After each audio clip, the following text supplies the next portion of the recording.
Alright. So this is my trusty old Sony A9. And this is the new Sony A9 III. Today, I'm going to be running through my thoughts and the difference in features between old and new. So I've had the A9 III for about a week and I've been testing it on all sorts of stuff that I can find. A few of the standout features obviously are the speed it can shoot compared to the original A9/A9 II. Depending on your use case, for wildlife photographers and certain sport situations, I could see where the extremely high frame rates you can achieve with this thing would be beneficial. For me personally, my old A9, I mean, I'm capped at 15 frames a second with autofocus because I shoot on Sigma glass, but this old beast has never let me down, and 15 frames a second has always been more than enough for me.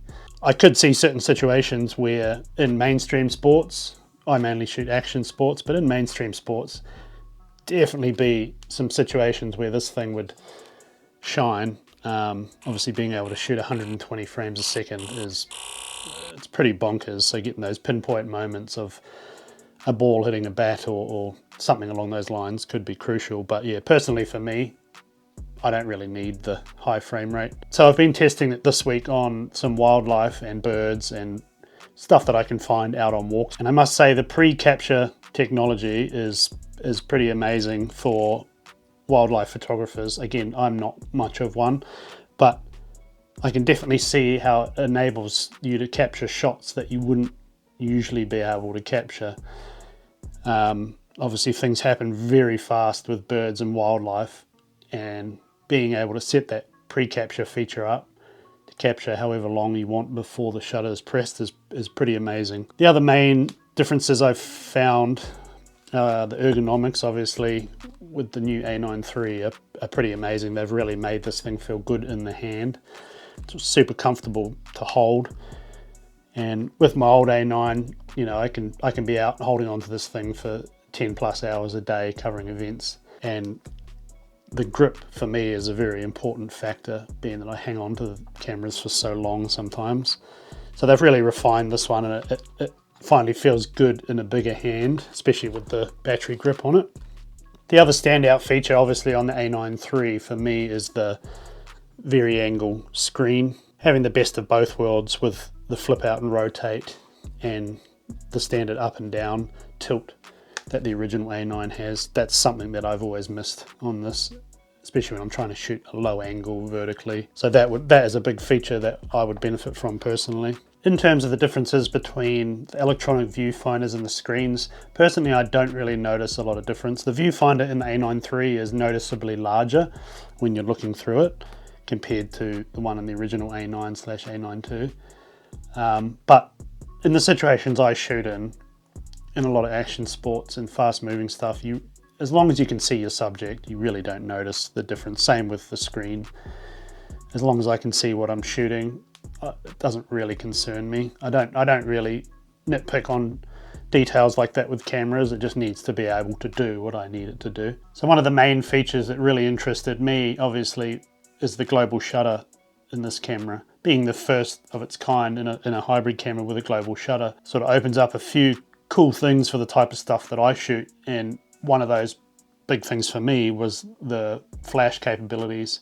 Being able to shoot action with a speed light or a flash on full power with high shutter speeds, not having to use high speed sync like I would in my A9, really opens up a few more doors when it comes to cutting through ambient light and just achieving different exposures with flash when shooting action sports. Where in the past, when I've shot it with the A9 in high-speed sync, you're really limited to how much power you can get out of your flash. So that's probably the main feature that caught my eye. So we took it out and did a bike shoot with it, and that really got me excited when we did the shoot and managed to achieve some really cool images with just a simple speed light, but being able to use it on full power in the middle of the day and really cut through the ambient light using shutter speed. It was really fun to see because it's images that I've always liked making. It's just using high-speed sync and a single flash with a portable setup has been really hard, but this camera definitely opens up that possibility for me.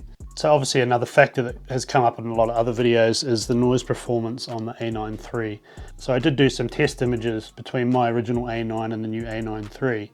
I think if I had to give it to one or the other on image quality, I would say the original A9/A9 II probably still produce a slightly sharper image, but they also don't have a global shutter, so it's kind of a given. It's the compromise that you give up for a global shutter. From a professional perspective, using this camera, that's never going to affect it. I also shot some images as high as ISO 16,000 and more, and they still clean up just the same as images out of the original A9. So final thoughts are that the A9 III is just an amazing camera and some amazing technology in it.